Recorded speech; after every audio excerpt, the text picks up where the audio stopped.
Dr. Rick, founder of Herbal411.com. I'm going to be doing an unboxing today on BodyTech BCAA capsules. The concept I'm going to mention for today is the Leucine threshold. I just finished an exercise routine. I'm not doing any more hypertrophy training. I'm just maintaining with strength. And there's three different types of exercise. There's cardiovascular fitness, there's strength and power, and then there's hypertrophy. I think that you should vacillate between all three. In fact, there's great data that shows if you maintain mostly zone 2 exercise, but push 20% of the week, that you will have the best outcomes as far as beating disease and living long. And that's the goal of exercise, is to maintain body weight, decrease medical disease, maintain a robust amount of muscle, keep independent and strong. So for you guys that are 20 to 30, you probably don't have to worry, but for my unhealthy 40, 50, and 60-year-olds, or just my 50, 60, and 70-year-olds, we want to optimize on what we're doing in the gym, or what we're doing on the track, or what we're doing on the bike trail. So the objective is always, if you're going to exercise, enjoy it, but also have a plan. And if you're not sure about what plan to invoke, you probably should ask a trainer. You can be one of my patients. Just consult me on Herbal411.com, or research on your own. There's a lot of good information out there, just a little confusing as far as what to implement. When you take in a good amount of protein, it will or can cause a signal that maintains the body saying, do not break down muscle for energy, break down fat for energy. Now, a lot of us are insulin resistant. If you lose weight properly and maintain muscle, you will look youthful. But as you get older, the signal sometimes decreases. Thus, the reason why it's really important to maintain exercise, because exercise provokes a signal, it triggers a signal for muscle protein synthesis, because there's a window of time after exercise that you're supposed to let the muscle protein signal continue and maximize.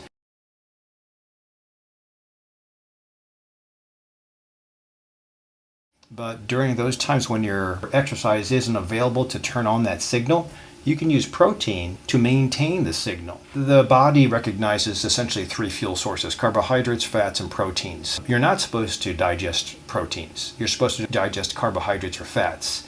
The problem is when you are only using carbohydrates all day long, the signal is so repetitive, the body forgets that there's a fat fuel source or a fat battery that it can pull energy from. That's what you're supposed to have fat for: bad days, hibernation, days of starvation. The constant feeding of carbohydrates, processed foods, and sugar will tell the body carbohydrate is the only fuel you have, and it doesn't recognize the fat.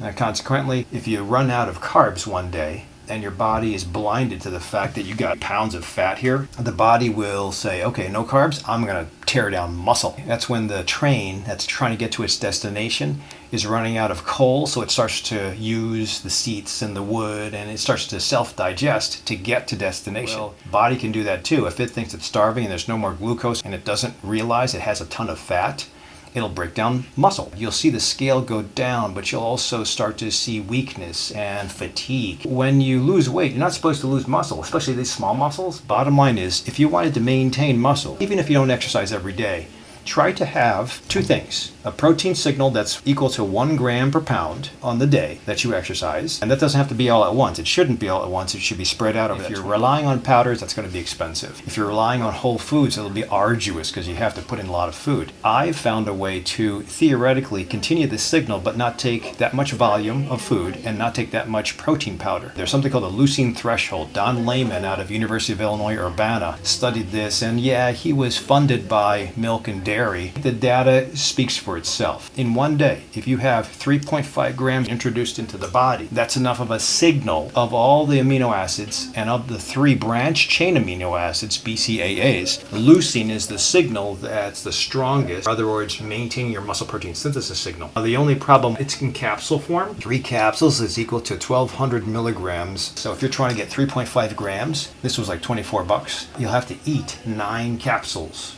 at a time to get that signal, which is fair for 24 bucks. This is 200 capsules. They'll go fast, but it's either that or take in powder. The only problem with this powder, if you watch my video, is it stinks. This is another powder that one of my patients showed me.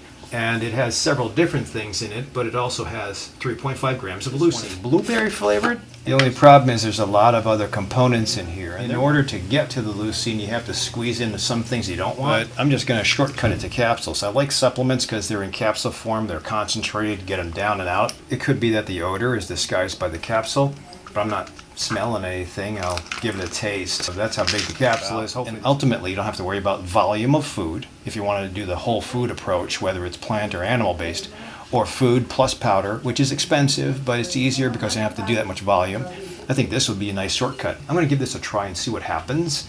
Bottom line is that exercise is important, nutrition is important, 1 gram per pound of body weight is important, in addition to calming down the mental stress response that everybody gets every day, and proper sleep. Hopefully this gives you an alternative idea of how to get those aminos in, or how to maintain your muscle protein signal. If you have any questions, put them in the comments section down below. If you use your own leucine or protein, let me know what brand you use. I'd like to share it with other people. If you don't know what I'm talking about, this makes no sense, please subscribe to the channel. It'll give you some guidance as far as what I tell my patients when they're coming to see me for maximizing or optimizing health. Thanks for watching, and I'll see you at the next video.